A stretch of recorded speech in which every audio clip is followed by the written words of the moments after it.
Hey fellas, let's have a super quick after-action report for this alternate Austerlitz game.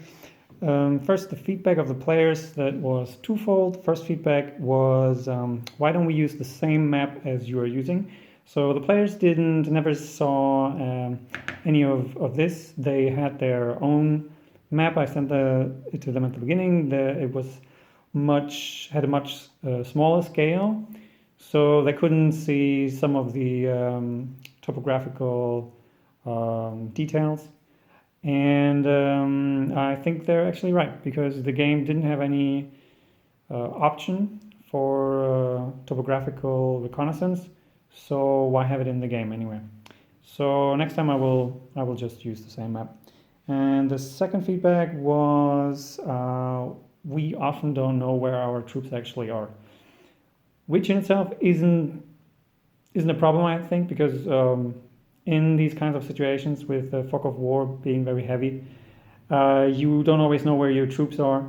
But since they only relied on written orders, I realized it would have been nice if they would have some kind of personal view, like, for example, Napoleon actually being here in person or running around here up and down. It would be nice if he could have gotten like a JPEG or something, so he could see his own troops and the troops of the enemy, which gives a much more precise idea of what's happening on the battlefield. And I will include that next time.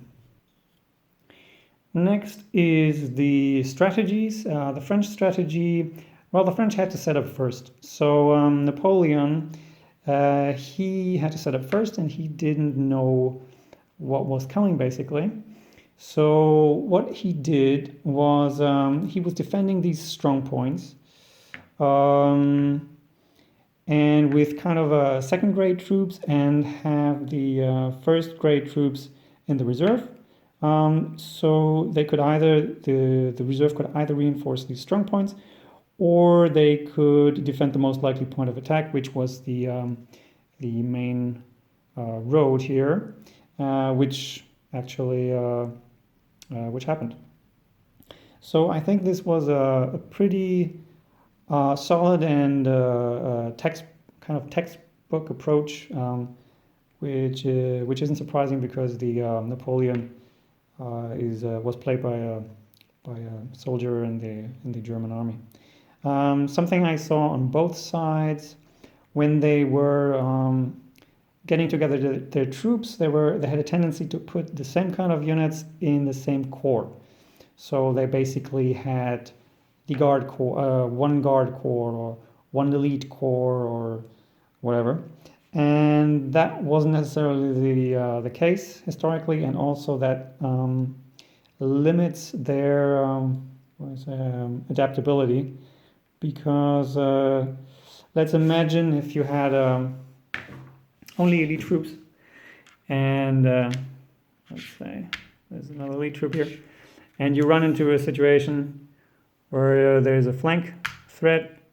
Suddenly, for this minor threat, you have to use elite troops. They're kind of far off then, and can't really project force in any meaningful way. So having only one kind of troops in a corps is limiting. And because of this, I decided to write a little cheat sheet about the doctrine and the main ways of how to use the different forces, like cavalry, artillery, and infantry. So the Allies start. The Allies had a very... let me preface this by saying it was always harder for the attacker. The Allies, the attack plan wasn't complicated, which is always good. Because if it's too complicated, then yeah, it won't work. It had a clear purpose. The purpose was to attack through in the north quickly, overwhelm these units quickly, and then roll up the center. preferably without the French realizing what's coming. There were a couple of drawbacks, though. First drawback was the assumption that the Santon was heavily defended. There were, I think that was one of the reasons why there were so many Allied troops around here. They were coming from both sides and wanting to attack in a pincer movement, but in the end there was no one on the Santon. Oh, sorry, this is the Santon. So that was kind of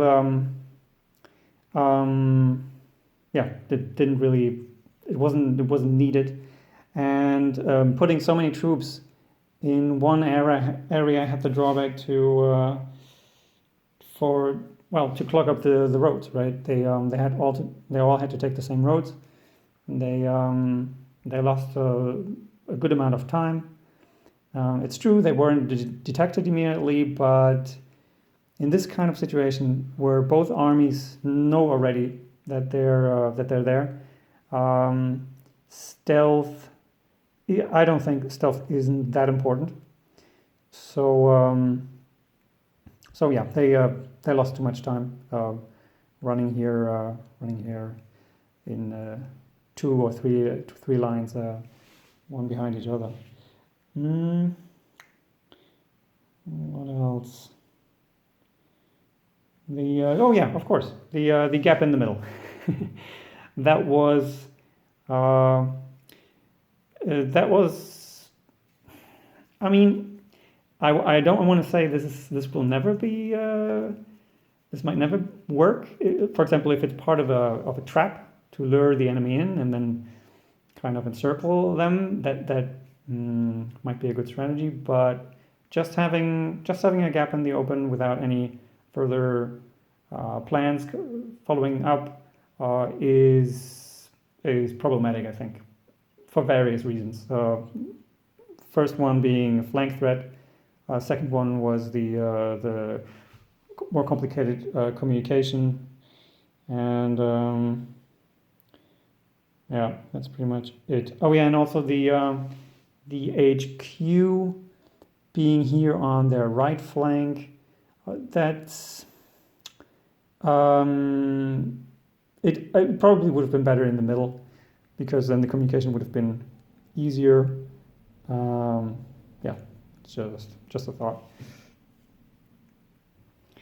Then we come to the mid game. That was particularly strong for the French. So Napoleon guessed the point of attack being around Schlappanitz, which was correct, and thusly he ordered his troops to be a kind of a half center here, so he could easily envelop the troops. That was the plan so far, and that was pretty good. He left the enemy basically only crappy choices, and that's what you want to do with the enemy. Give him crappy choices, and whatever he does, keep him in that position. So he also that was the time where he ordered the attack on the Pratzen, which was good because he had the local advantage. He was a bit lucky because the reserve didn't get there in time, but anyway, luck is part of it. And but then instead of committing the guards, from Lannes, which were here, he played it safe, which is a valid choice, and he was moving them to the middle, to the center, to kind of I don't know, use them here or block any Allied forces coming from the north to the south. The Allied mid-game was a bit different. It took them quite a long time to actually reach this area here, and when they were getting ready, he was actually trying to attack at Schlappanitz and over here, Kritschen, but he was repulsed on this hill, and somehow, after losing the first engagement and after hearing about the things that were going on the Prutzen, and seeing the defensive wall, he decided to call off the offensive basically, and just focus on helping the southern troops, which is understandable, because why take the risk to attack when things aren't going your way anyway, and rather fight another day. But of course, the victory conditions were that actually the Allied had to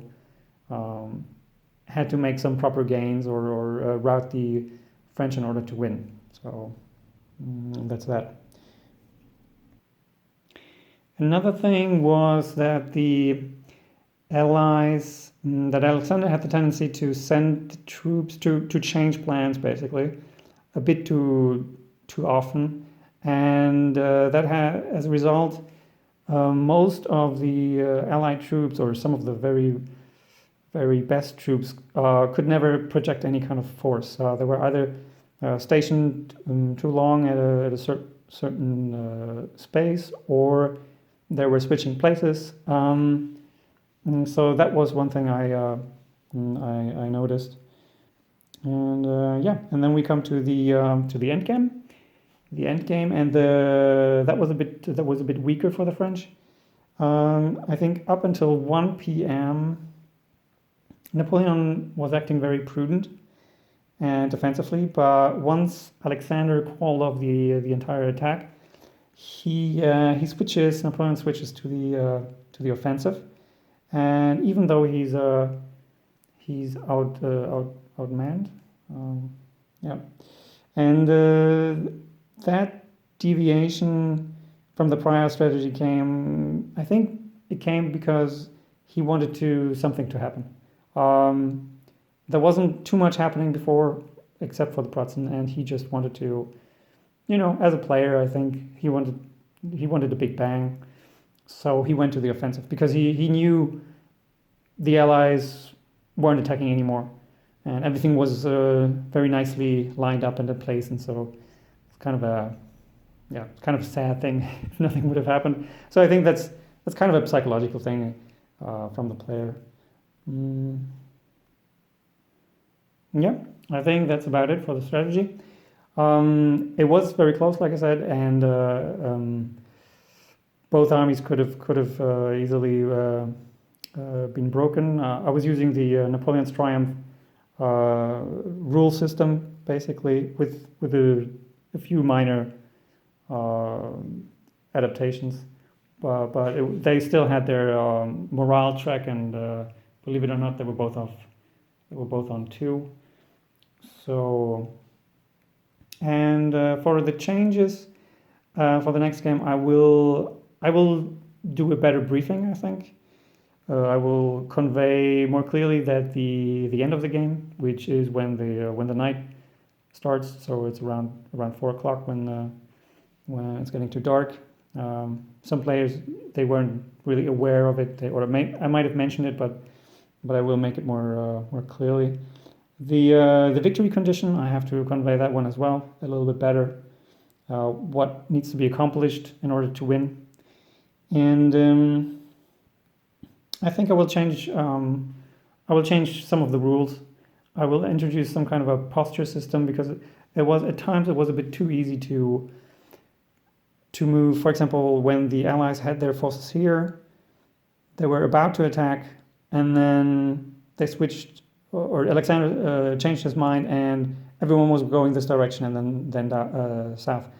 That probably wouldn't have happened. I mean, once you're in combat formation, changing that, going back to line formation, to march formation, that takes a bit more time. Then you just can't nilly-willy call it off and go the other way. So I will change that a little bit, so the players are a little bit hampered in changing their plans too quickly. And then I will change the wording a little bit. Like instead of using artillery, I will use the words cannons, because so the players won't make the mistake of thinking that this is a proper modern artillery that is shooting indirect fire explosive shells. These were cannons, and there were like solid metal balls. So artillery in this game was widely underused. I think there was only one instance where the artillery was actually doing anything. At other times, the artillery was just stationing and unstationing and being too far away. And that's another thing, like to tell the players that it takes a bit of time to station and unstation the artillery. So it needs to be in a place where they're sure that something will happen, actually. I will be a bit more clear about the adjudication, like how the fighting is done, how I will decide which side wins a certain engagement, and we'll find a better way for feedback, for continuous feedback. So I will get not only at the end will I get some feedback from the players, but instead I will through the entire game I will get a little bit of feedback with every turn. Yep. So that's about it. That's the after action report.